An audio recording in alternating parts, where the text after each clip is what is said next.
You're listening to a download from the outdoorstation.co.uk. Number 407. Hello and welcome back once again to the Outdoor Station, your one-stop shop for audio and video entertainment for the self-powered traveller.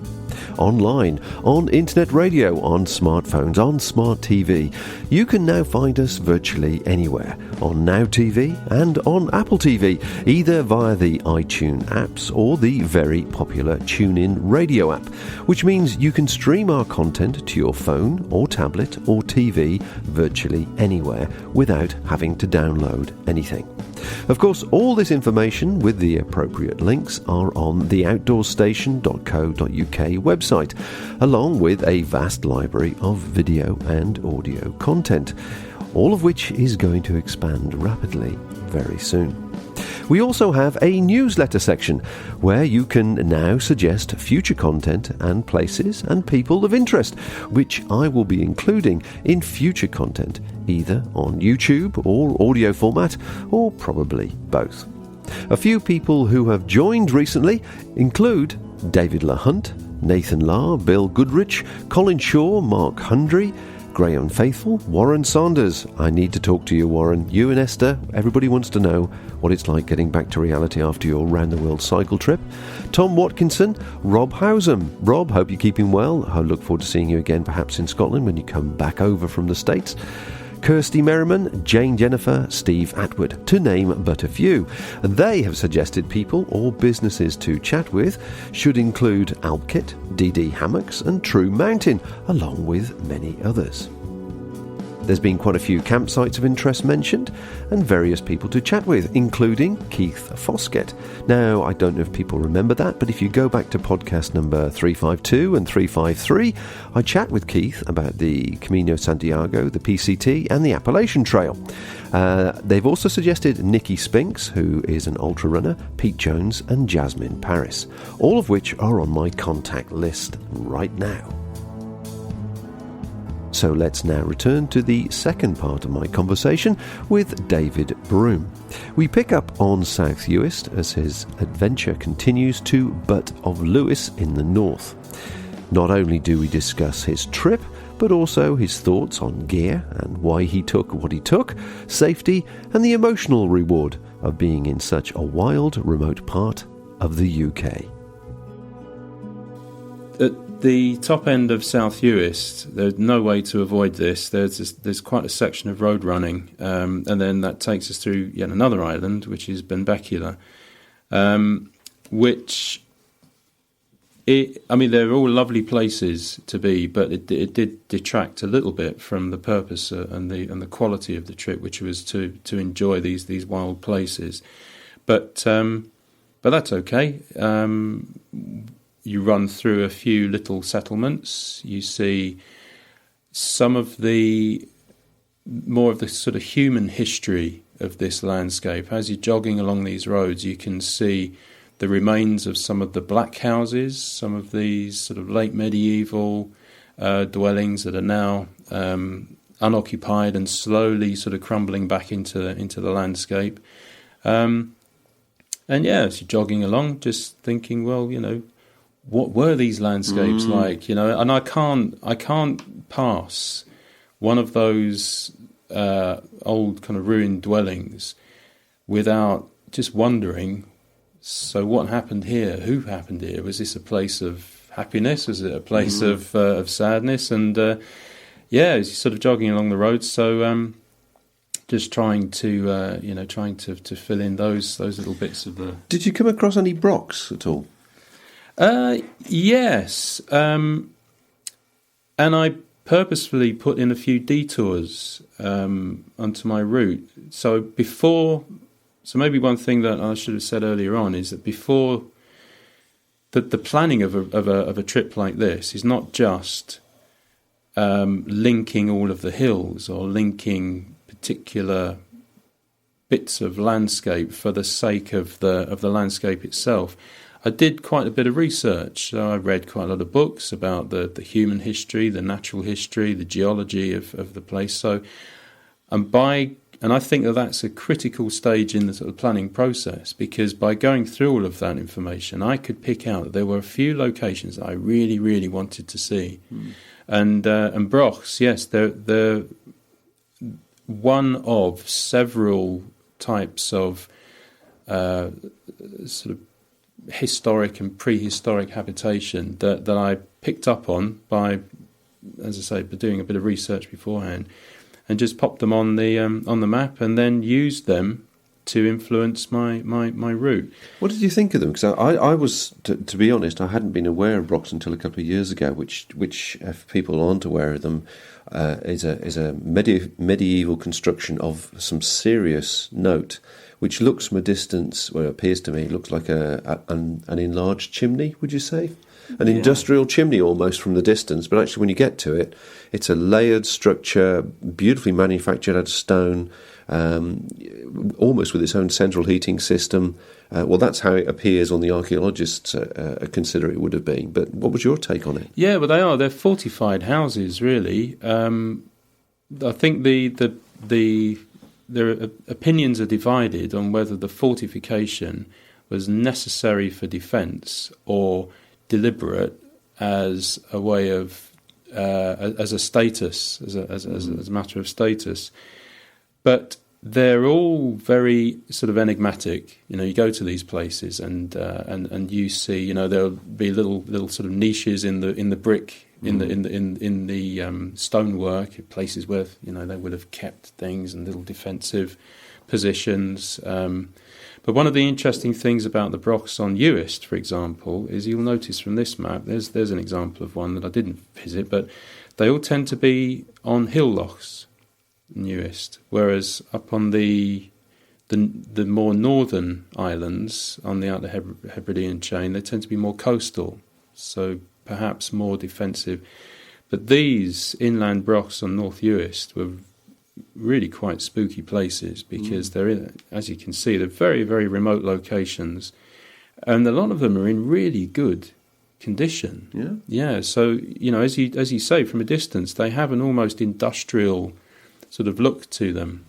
Well, they certainly don't look medieval when you look at them. No, I thought it was some sort of charcoal burning type of setup when I first saw it. That's right, but it's clearly just a very, very efficient way of getting a pile of rocks to stand on top of each other and create a sturdy structure, which is, some of these things are the best part of 1,000 years old. So let's move further on in the journey then, because it's very difficult to sort of pore over a map when people are listening on their earbuds, as it were. So what about getting across the ferry from here, and where are we off to after that one? Yeah, so we're now about to start what for me was always going to be probably the most exciting part of the whole journey, really. So we've got a little ferry here, very similar ferry to the one before. It cost a couple of quid to go across, took about an hour and a half, something like that. So I'm now travelling from North Uist across to Harris, and I first visited North Harris as a teenager when I was 14, and it probably was one of those life-changing moments, really. It was quite an experience. I had no idea that such places existed, and it wasn't a straightforward trip at all. It was a camping trip with a group of other school children, run by an organisation called the Schools Hebridean Society, which unfortunately is no longer operating. But these fantastic adventurous trips for school kids to these really remote places.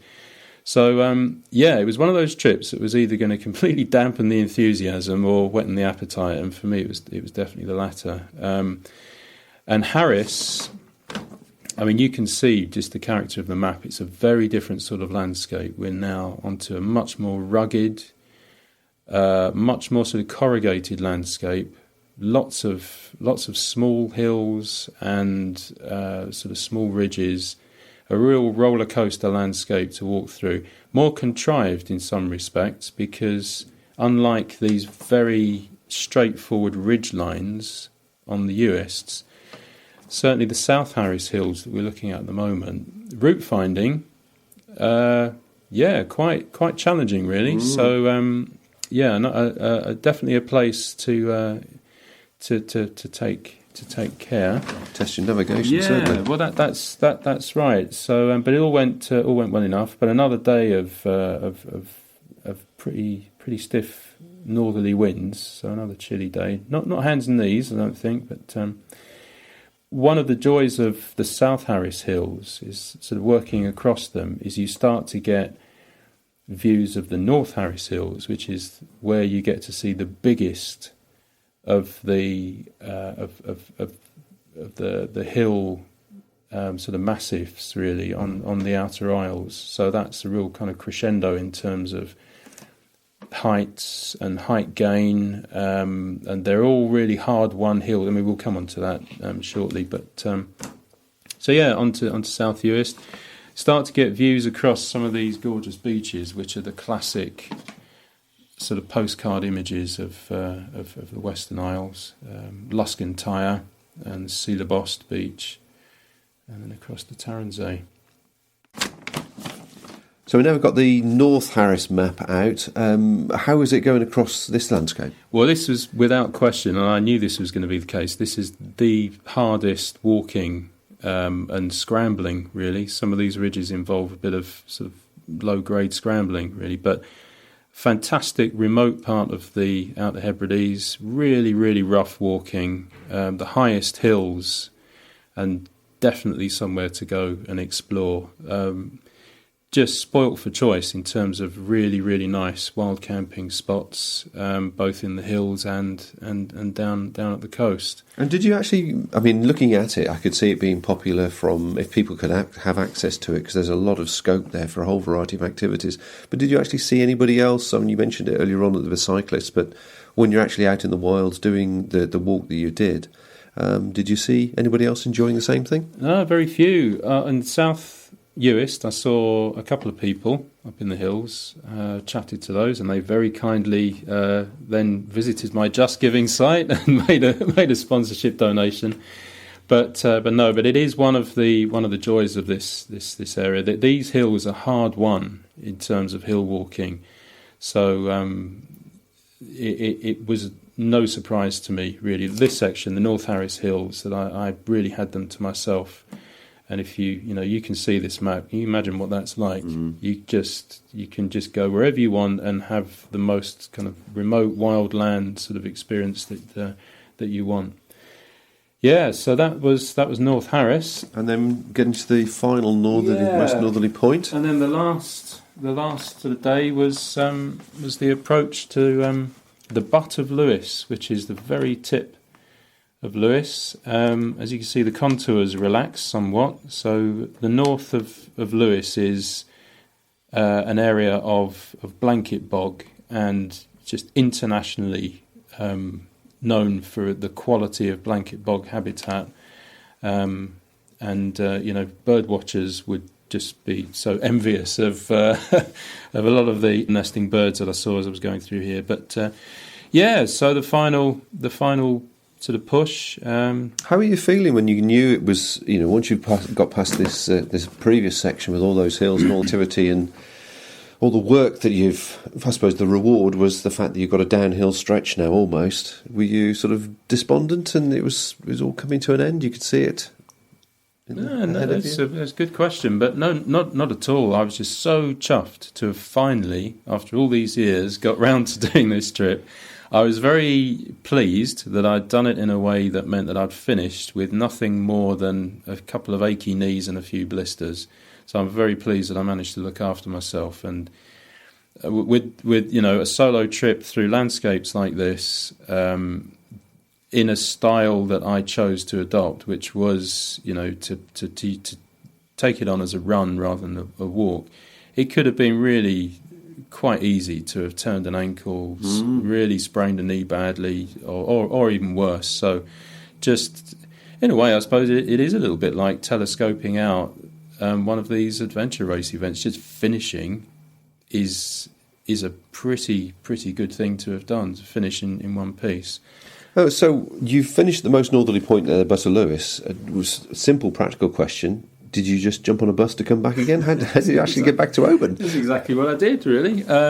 No, I got to the Button of Lewis sort of late afternoon, and I found somewhere to camp, which actually was in the shelter of a thing used for dipping sheep. It's a very exposed part of the world, the Button of Lewis, and I needed a bit of shelter for the tent, and that was all I could find. So fairly, but I did have a small bottle of whiskey to celebrate the end of the trip. So that was that was quite nice. But yeah, 6 o'clock next morning, I jumped on a bus, and the bus took me to Stornoway. Then I jumped on another bus, then another bus, 2 ferries, and another bus. And by tea time, I was drinking pints in Barra again. So the journey back was so straightforward. It was a dream. And you're looking at, obviously, you're looking at the landscape again from a completely different angle and going, "I've done that. I've just walked across. I've just run across that." Absolutely, and the road section. So obviously, I was thundering along these sections of road in a bus, and I was looking and thinking, just a couple of days ago, I was cursing that tarmac as I was pounding my poor aching feet up there. But no, that was nice. Actually, I'm very happy that this trip, the return. It is actually pretty straightforward, because it's nice to be able to get that out of the way in a day. And as I say, by tea time I was sitting outside chatting to a few folk who donated to my just giving. Good. So I hope everyone listening to this has the same inspiration. That was very kind of them. I had to buy them a few pints though, so there's a bit of I have to offset against that, I suppose. But no, that was nice actually. If the return journey was something that could have taken a long time, it would really have taken quite an edge off of how great it felt to finish this trip.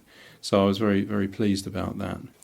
Well, certainly, I think we've covered the trip in nice detail there, and certainly people can have a look at the links, have a look at the photographs, the video, and obviously we'd like them to contribute if at all possible to the John Muir.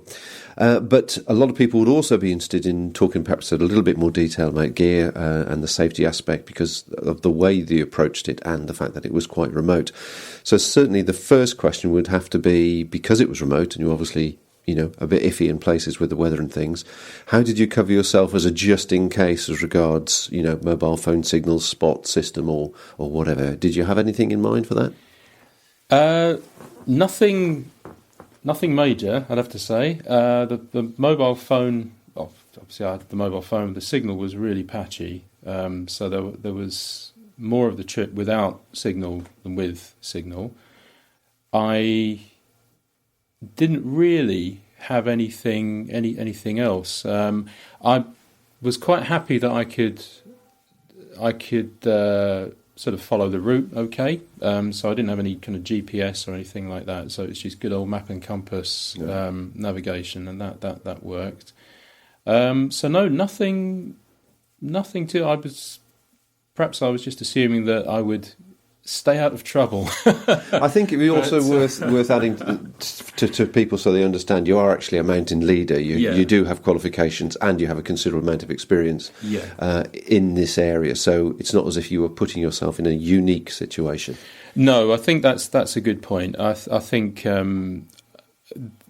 there was nothing about this trip that would be unusual to me in terms of terrain, weather challenges, navigational challenges. So I always felt that I was, and I knew that I would always be within a good margin of safety. So I'd always have lots in reserve if something did go awry. So yeah, good. Find out how easy it is to subscribe to all our free programmes. Visit our website at theoutdoorstation.co.uk or look us up on Facebook. Okay, so let's look at the three systems then. You've got your sleep system, you've got your shelter system, you've got your cook system. Very briefly, unless there's something of note you want to mention in detail about any particular item. So what was the shelter system? Shelter system was a Nordisk Telemark 2, just the lightweight, not the ultra lightweight, and just the best tent. Fantastic. And I've had that for a while, and I know from experience. I mean, that's one, as I was saying to you before, all of the kit that I've used lots and lots and lots before. So I had already worked out the strengths and weaknesses and the limitations of all the kit that I took, and the kit that I decided to leave at home as well, of course. But the Telemark is an extraordinary tent, but it's a tent that works best if a lot of care is taken over how it's pitched. So I could quite easily spend half an hour paddling around like a puppy in a dog basket, looking for just the right spot to get the tent in a sort of position where it would perform in the way that Nordisk say that it will, in a strong wind. But it was always time very well spent, because once it's up and you're inside, it's going nowhere. And then you can just be very happy that you've got a good shelter for the night, whatever the. And as I showed you on the map, most of the camping spots were a long way up the hill. How did you find the condensation in it? Because I've got one of those, and I've suffered a bit from condensation. I know a few people have as well. It wasn't an issue, and the only times that I've had an issue of condensation with that tent in particular is when it's been really cold. And so you're creating a lot of heat, and it's just condensation on the bathroom mirror, isn't it? You create the heat, you create the moisture. And I do cook inside the tent quite a lot. I know we're not supposed to do that, but I do. And even with that, most of the time, I can't say that I've ever had a significant condensation issue with the Telemark. Good, okay. So let's move on to the sleep system then. Yeah, well, that's all very straightforward. It's an original mountain marathon mountain raid. It's a 1.6 or 16. Oh gosh, that's quite a light bag, isn't it? Oh yeah. And it's a good bag. What I've also got is the mountain raid jacket. So because the fill in the mountain raid jacket is almost identical to the fill in the sleeping bag, to put the jacket on, put the hood up, get in the sleeping bag, and the upper, so my core is essentially inside two mountain raid bags.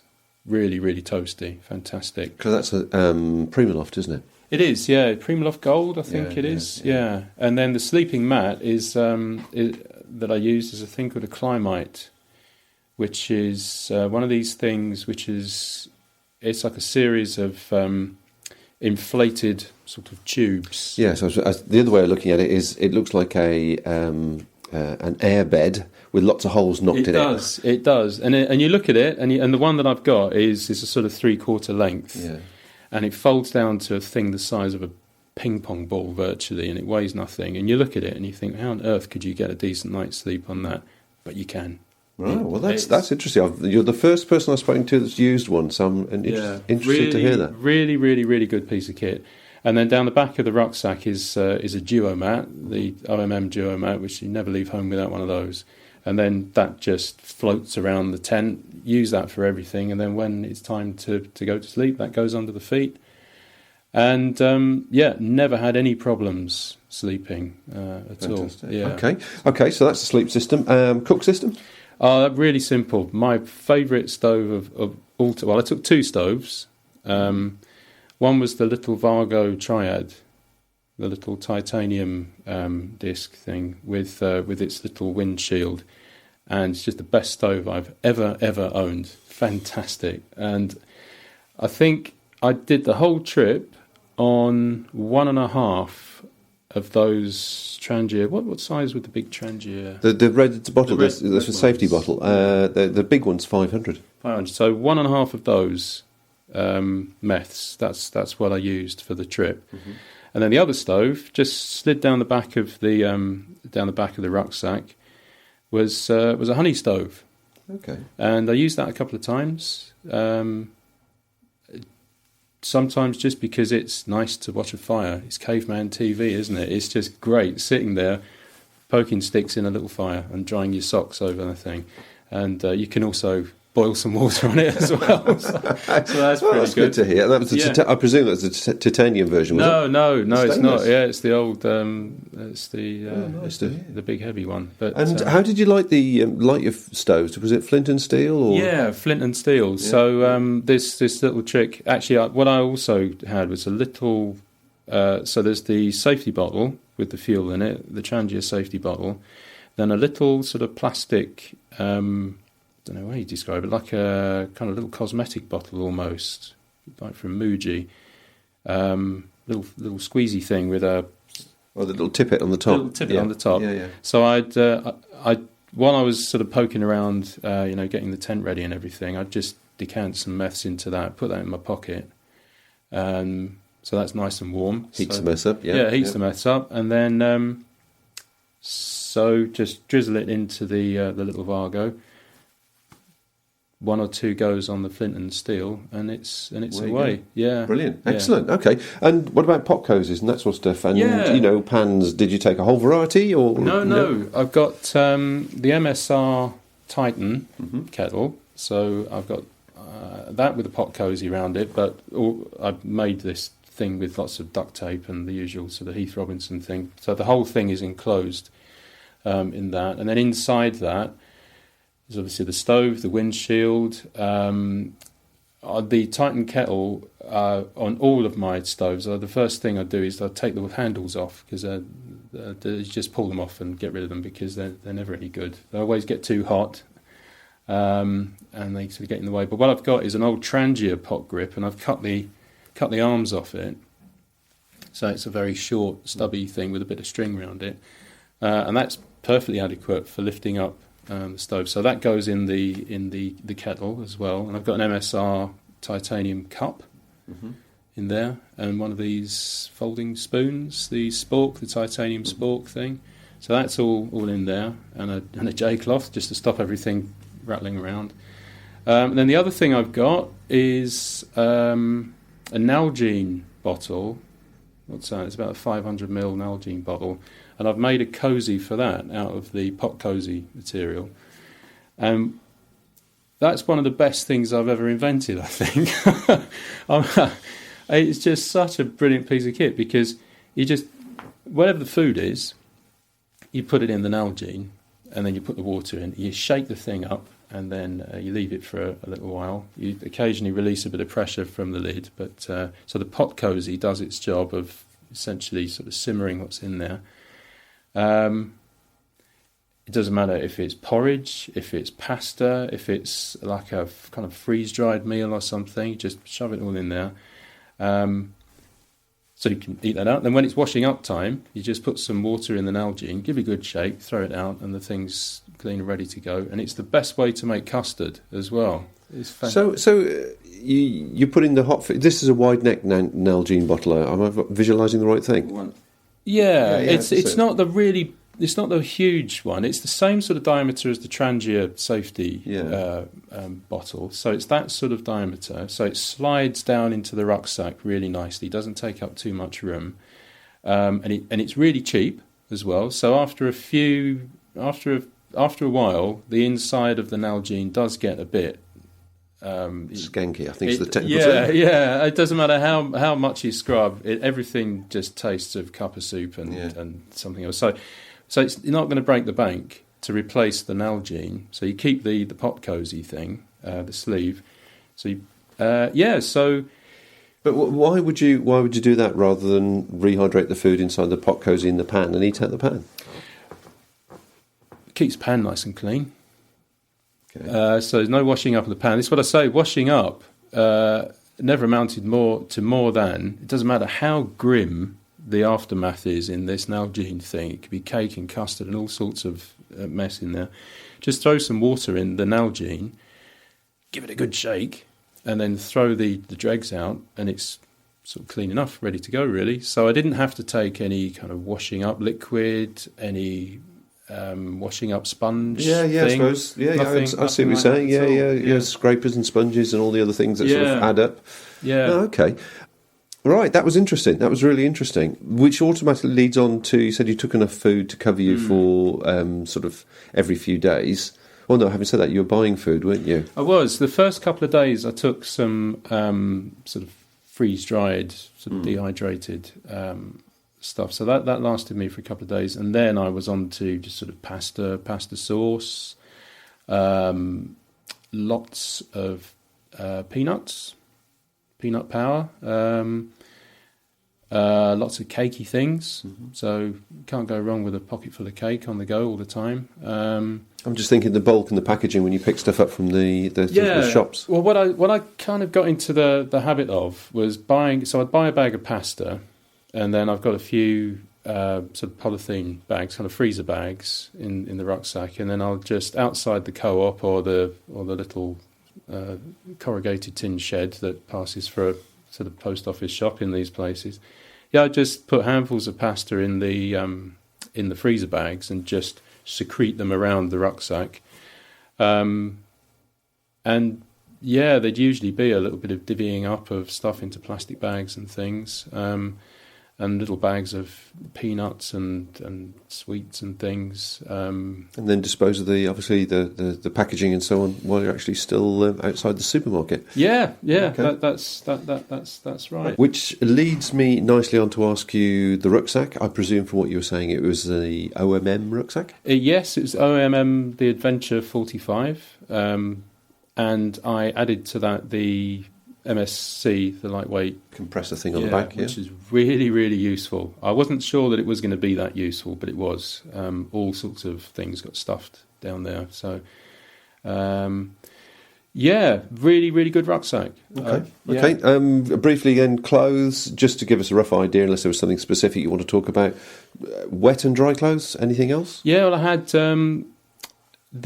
my shell was OMM stuff. It's the Camlica, made of this gelatinous material, which is just very, very effective. So that, and I also had, what other stuff? I'll tell you what I did have, which was... well, first of all, can you just confirm you had, obviously, what you were wearing when you were doing the run? Oh, yeah. And then you presumably had a dry insulation layer.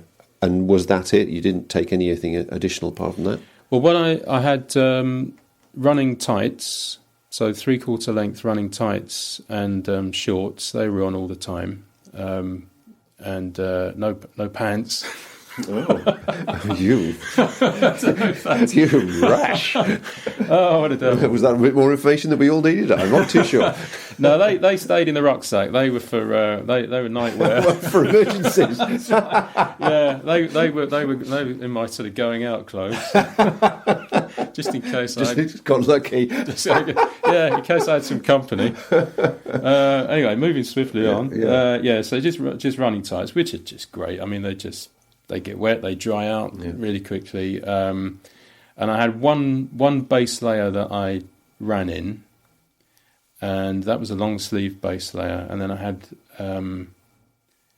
a base layer top and bottom that I would change into in the tent, which is one of those small things that you do that you know is going to be a great bit of comfort zone stuff, So getting into the base layer, so tent up, get the little Vargo doing its thing in the vestibule of the tent, change the base layer, and just happy days. Very good. And then I had a couple of in terms of the insulation layer, I had a couple of Primaloft things. So there's an Arm Mountain Raid waistcoat. That was a very useful piece of kit. But in terms of the sort of shell, one thing that I used a lot was a wind shirt. So I'm doing a wind shirt, which is just paper thin, and very, very, very useful piece of kit. You're obviously an OMM fan then. It's just good stuff. It's good. It's good kit. Well, it's certainly the adventure racing pedigree, isn't it? So in globally looking across everything, I think you have touched on this already, but two things: best bit of kit, worst bit of kit. I think the best bit of kit is almost certainly the stove. A little Vargo Triad stove's just extraordinary. Worst piece of kit. Oh, actually, one other thing that I use is a pair of Mountain King poles. Oh, I was going to ask you about poles, yeah. Yeah, Which ones? The Trailblaze? Carbon or the alloy? No, the alloy ones. And just astonishingly good. Because I've got sort of crumbly knees, and they're the pieces of kit that didn't work so well, really, the knees. And I think if I hadn't have taken the poles, I probably wouldn't have finished the trip. It would either have ended up taking me too long, because I would have had to have walk more sections, or I would have just had too much pain. And they are just a great example of very, very minimal kit. They are just right, aren't they? They're just right. And so, yeah, they would definitely be in my sort of 2 or 3 bits of very, very, very effective kit. And yeah, the poles, actually, now I think of it, they made the trip, really. Well, I've certainly found from experience, and it's not an age thing, I think people who are listening to this have never used poles. You should just try them just once in the company of somebody that's used poles, and then make a decision after that rather than making an assumption, because it makes a massive difference. And it's not so much, although it does obviously makes a difference to the day, you stop looking down, you start looking up. But long term, it increases the longevity of your hobby, really. Yeah. They also help with navigation in a way, because there were some sections of the route where, so counting paces. So if you're familiar with that technique, so you're counting double paces as a way of monitoring your distance. And with a pair of trekking poles, you get into a good sort of metronome sort of routine on that one, and it helps. It helps to just keep a tally and keep a consistent pace as well, which at times was necessary for the way that I was, navigating my way along the route. So, yeah. Fantastic. Well, it's been a fascinating conversation, and I'm sure it's going to have a lot of people looking at the information, the videos, and the maps of danger. But one final question, which I always like to chuck in, which is going to throw you probably for a second. It's been an interesting trip. You've obviously raising money for a great cause, and there's been a lot of pleasure you've had from it. Of all the things I could have asked you about the trip, what should I have asked you? What should you have asked me? Did I miss not having any company? And the answer would be no. Not that I'm a recluse, but it's just one of those areas where savouring that place on your own is worth doing, and it was nice to have the opportunity to just take a few liberties with time as well, to just say, I really... so we were talking about Brochs, and there are a number of archaeological sites that I spent a lot of time sort of looking at. So I took a little GoPro camera with me, tiny little thing, and I took quite a lot of film just for my own, just as a souvenir really, of some of these really sort of enigmatic little archaeological spots out in the middle of nowhere. And I quite enjoyed the fact that I could savour the moment on my own. But having said that, it was great to see friends and family when I got back. But yeah, and I certainly don't regret doing the trip, and I would recommend anybody to have a go at this sort of multi-day adventure. Yeah, definitely.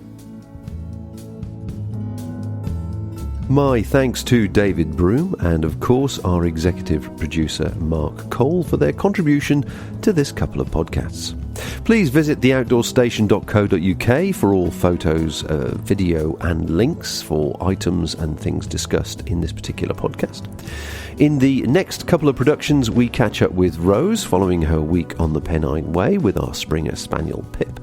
And I take a walk on the local Malvern Hills with well-known wild camper Martin Rye and discuss his passion for the pastime in much more detail.